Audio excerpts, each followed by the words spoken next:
Canada ਦੇ ਵਿੱਚ ਪਿਛਲੇ ਦਿਨਾਂ ਦੇ ਵਿੱਚ ਉੱਥੇ ਸਰੀ ਏਰੀਏ ਦੇ ਵਿੱਚ ਇੱਕ ਬਹੁਤ ਮਸ਼ਹੂਰ ਹਿੰਦੂ ਮੰਦਿਰ ਆ, ਸਵਾਮੀ ਨਾਰਾਇਣ ਮੰਦਿਰ, ਲక్ష్ਮੀ ਨਾਰਾਇਣ ਮੰਦਿਰ। ਤੇ ਉੱਥੇ ਕੁਝ ਸਿੱਖ ਮੈਂਬਰ ਪਾਰਲੀਮੈਂਟ ਜਿਹੜੇ ਕੰਜ਼ਰਵੇਟਿਵ ਪਾਰਟੀ ਦੇ ਆ, ਜਿਹੜਾ ਪੀਅਰ ਓਲੀਵਰ ਪਾਰਟੀ ਹੈਗਾ, ਉਹ ਉਹਨਾਂ 'ਚ ਟਿਮ ਉਪਲ, MP ਜਸਰਾਜ ਸਿੰਘ, MP ਜਿਹੜੇ ਇੱਕ ਇਲੈਕਸ਼ਨ ਲੜ ਰਹੇ ਆ ਹਰਜੀਤ ਸਿੰਘ ਗਿੱਲ, ਰੇਡੀਓ ਹੋਸਟ ਵੀ ਹੈਗੇ ਆ, ਸੋਤਾ। ਇਹ ਜਨਮ ਅਸ਼ਟਮੀ ਦੇ ਮੌਕੇ ਤੇ ਮੰਦਿਰ ਉਹਨਾਂ ਨੂੰ ਸੱਦਿਆ ਗਿਆ ਤੇ ਸਨਮਾਨਿਤ ਕੀਤਾ ਗਿਆ। ਬਾਅਦ ਦੇ ਵਿੱਚ ਹੁਣ ਇਹ ਪਤਾ ਚੱਲਿਆ ਇੱਕ ਚਿੱਠੀ ਜਿਹੜੀ ਆ ਉਹ ਬਾਹਰ ਆ ਗਈ ਪਈ ਹਿੰਦੂ ਮੰਦਿਰ ਦੇ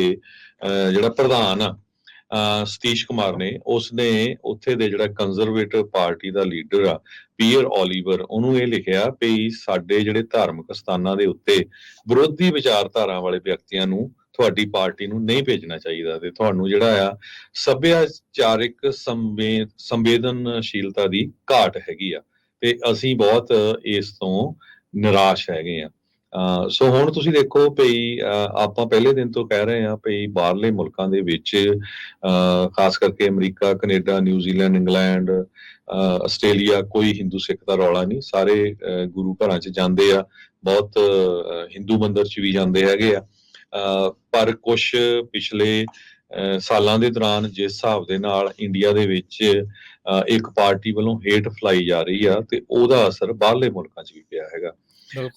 ਕੁਛ ਮੰਦਿਰਾਂ ਤੇ ਜਿਹੜੀ ਗਲਤ ਭਾਸ਼ਾ ਲਿਖੀ ਗਈ ਸੀ ਉਹ ਫੜੇ ਵੀ ਗਏ ਆਸਟ੍ਰੇਲੀਆ ਦੇ ਵਿੱਚ, ਉਹ ਖੁਦ ਪੰਡਤ ਹੀ ਨਿਕਲੇ ਜਿਨ੍ਹਾਂ ਨੇ ਲਿਖੀ ਸੀਗੀ।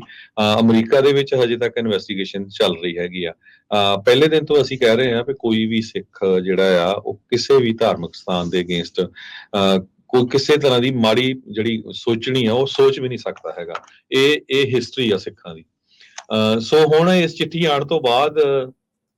ਇਹ ਇੱਕ ਤਰ੍ਹਾਂ ਨਾਲ ਪਾੜਾ ਪਾਉਣ ਦੀ ਕੋਸ਼ਿਸ਼ ਕੀਤੀ ਗਈ ਹੈ ਉੱਥੇ ਸਿੱਖਾਂ ਤੇ ਹਿੰਦੂਆਂ ਦੇ ਵਿੱਚ ਵੀ। ਦੇਖੋ ਜੀ ਸਾਡੇ ਕੈਨੇਡਾ ਦੇ ਵਿੱਚ ਵੀ ਜਿਹੜਾ ਆ ਇਹ ਬਹੁਤ ਰੌਲਾ ਆ, ਵਿਰੋਧੀ ਵਿਚਾਰਧਾਰਾ ਵਾਲੇ ਆ ਵੀ ਤੁਸੀਂ ਦੇਖੋ ਵੀ ਕੀ ਅਮਰੀਕਾ ਕੈਨੇਡਾ ਨੂੰ ਵੀ ਤੁਸੀਂ ਇੰਡੀਆ ਬਣਾਉਣਾ ਚਾਹੁੰਦੇ ਹੈਗੇ ਆ। ਸੋ ਇਦਾਂ ਦੇ ਬੰਦਿਆਂ ਨੂੰ ਜਿਹੜਾ ਐਕਸਪੋਜ਼ ਕਰਨਾ ਚਾਹੀਦਾ ਤੇ ਜਿਹੜੇ ਉੱਥੇ ਬੰਦੇ ਜਾਂਦੇ ਆ ਉਹਨਾਂ ਨੂੰ ਵੀ ਸੋਚ ਕੇ ਜਾਣਾ ਚਾਹੀਦਾ ਵੀ ਭਾਈ ਜੇ ਇਹਨਾਂ ਨੇ ਇਦਾਂ ਦੀਆਂ ਸਟੇਟਮੈਂਟਾਂ ਜਾਰੀ ਕਰਨੀਆਂ ਤੇ ਤੁਸੀਂ ਉੱਥੇ ਜਾਣੇ ਕੀ ਕਰਨਾ ਹੈਗੇ ਆ। ਜੀ ਜੀ ਬਿਲਕੁਲ, ਇਹ ਤਾਂ ਜਾਣਬੁੱਝ ਕੇ ਪਾੜਾ ਪਾਉਣ ਵਾਲੀ ਜੀ, ਵਿਰੋਧੀ ਵਿਚਾਰਧਾਰਾ ਵਾਲੇ ਹੁਣ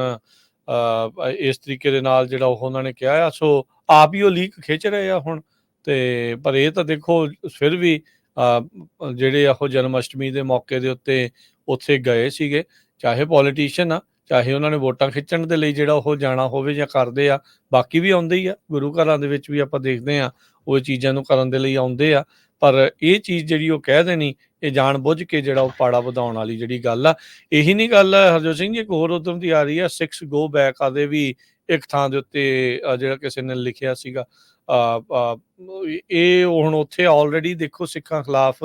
ਹੇਟ ਬਹੁਤ ਜ਼ਿਆਦਾ ਫੈਲ ਚੁੱਕੀ ਆ। ਨਿਆਣਿਆਂ ਦੇ ਨਾਲ ਜਿਹੜੇ ਉੱਥੇ ਇੰਟਰਨੈਸ਼ਨਲ ਸਟੂਡੈਂਟਸ ਨੂੰ ਜਿਸ ਤਰੀਕੇ ਦੇ ਨਾਲ ਬੋਲਿਆ ਜਾਂਦਾ ਤੇ ਓਵਰਆਲ ਕਈਆਂ ਦੀਆਂ ਚਲੋ ਕਰਤੂਤਾਂ ਹੈਗੀਆਂ ਮਾੜੀਆਂ, ਪਰ ਓਵਰਆਲ ਸਾਰਿਆਂ ਨੂੰ ਇੱਕੋ ਰੱਸੇ ਜਿਹੜਾ ਉਹ ਬੰਨਣ ਦੀਆਂ ਜਿਹੜੀਆਂ ਗੱਲਾਂ ਆ ਉਹ ਹੁਣ ਉੱਥੇ ਚੱਲ ਰਹੀਆਂ ਤੇ ਉਸ ਦਾ ਅਸਰ ਆਪਾਂ ਨੂੰ ਇੱਦਾਂ ਦੇ ਮੰਦਿਰ ਦੇ ਜਿਹੜੇ ਪ੍ਰਧਾਨ ਦੇ ਦੁਆਰਾ ਲਿਖੀ ਗਈ ਸਪੈਸ਼ਲ ਇੱਕ